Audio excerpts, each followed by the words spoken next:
Untuk mencungki balnya tentunya pentilnya kita kasih keluar, anginnya yang sisa kita keluarkan ya. Setelah anginnya dikeluarkan lalu baut 12-nya dikeluarkan juga.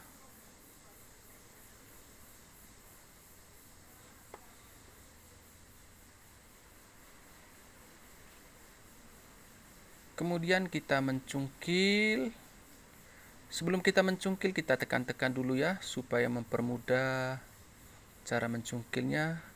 Lalu kita tahan motornya menggunakan kunci T di bagian blok ya.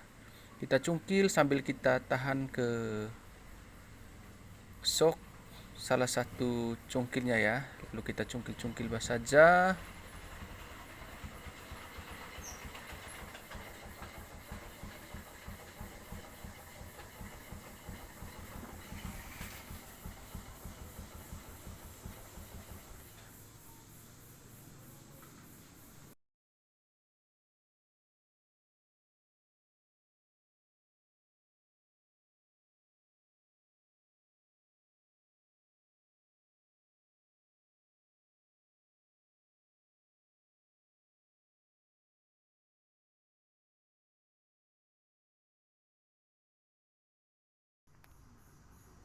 Oh, motor itu sih.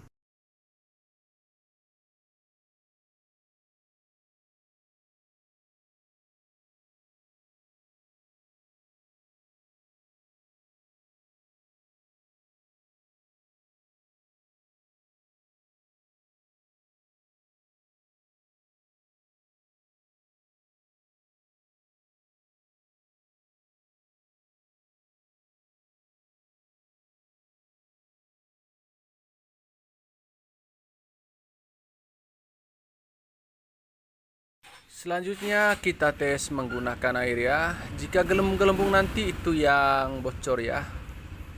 Kalau sudah menemukan yang bocor itu kita tusuk pakai kawat kecil.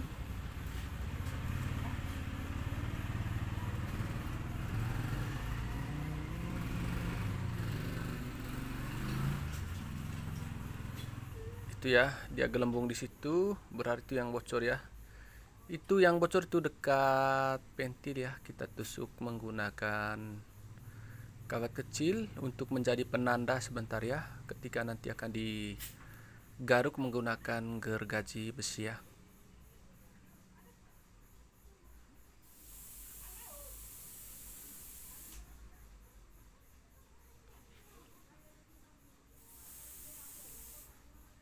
Selanjutnya kita lanjutkan mengecek bagian yang lain ya. Pada ban dalam ini hanya satu saja yang bocor ya. Kita buka anginnya untuk mempermudah untuk menggaruk pinin ini sebentar ya.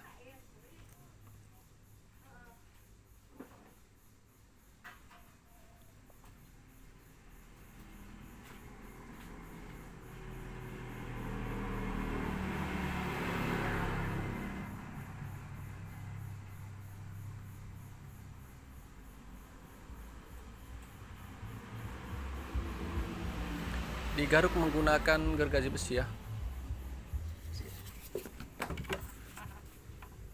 Digaruk begini menggunakan gergaji besi secukupnya, melingkar seperti itu ya. Nanti setelah digaruk kita akan menggunakan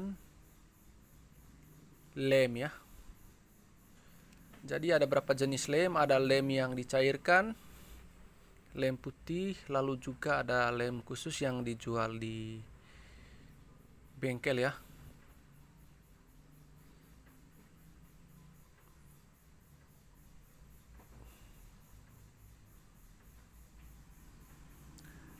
Lemnya merek Rubber Semen ya. Ini untuk lem tambal ya.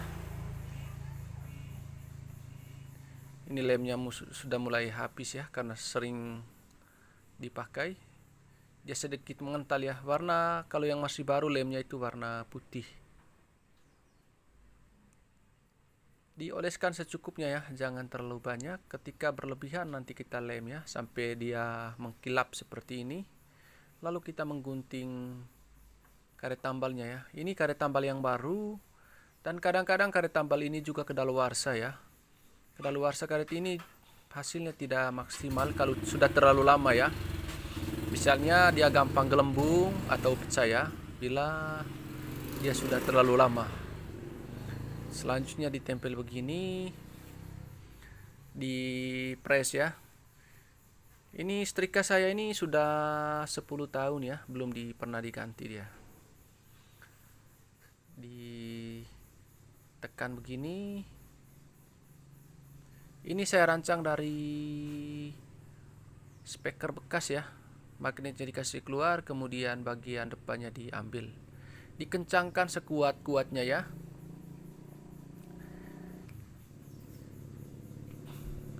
Setelah dikencangkan, kita akan menusuk listriknya ya. Itu sampai 5-7 menit ya.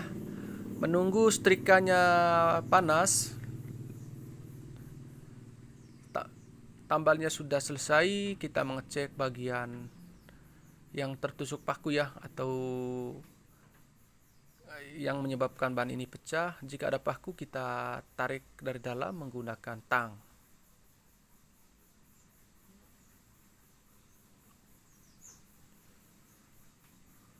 Itu ada pakunya ya. Setelah 5-10 menit kita akan mengetes menggunakan air ya. Kalau sudah mendidih begini berarti sudah bagus ya. Dan kita mencabut kabelnya ya. Setelah kabelnya dicabut, dinginkan setrikanya selama 2 menit ya. Ini hasilnya. Seperti ini hasilnya ya. Lalu kita dinginkan menggunakan air. Selanjutnya dicek kembali ya, apakah masih ada kebocoran atau tidak ya. Ini kita cukup mengecek di sini ya, karena sudah kita cek keliling tadi. Selanjutnya kita melakukan pemasangan kembali pada roda ban dalam ini ya.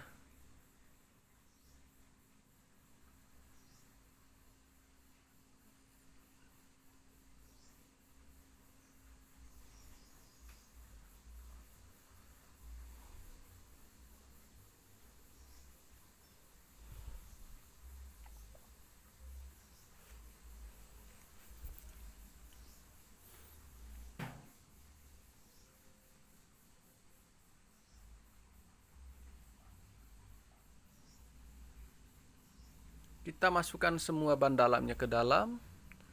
Harus masuk semua ke dalam ya. Dimasukkan semua ke dalam, lalu nanti dicongkil ya. Proses pencongkilan ini mesti harus hati-hati ya, karena jangan sampai merobek ban dalam yang sudah kita tambal ya. Akhirnya nanti kerjanya 2 kali ya.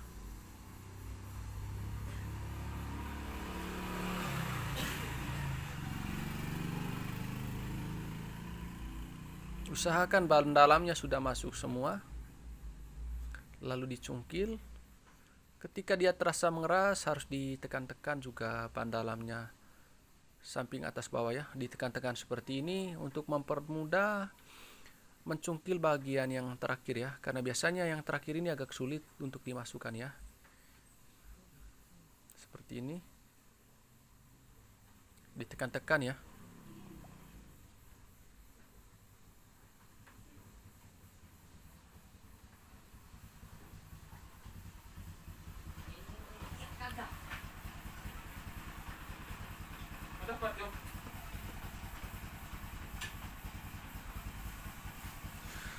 Selanjutnya kita masang pentilnya. Setelah dipasang pentilnya, kita melihat garis lingkarannya ya. Setelah disiangin, jangan sampai bahannya tidak seimbang ya. Ketika nanti bahannya tidak sampai pada garis luar, nanti bahannya bisa oleng ya.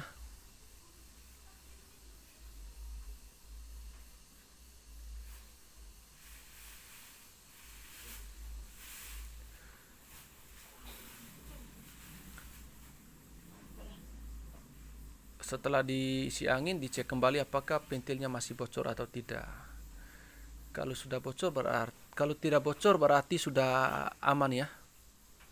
Perhatikan lingkaran bagian luarnya ya. Pastikan lingkarnya sudah keluar semua.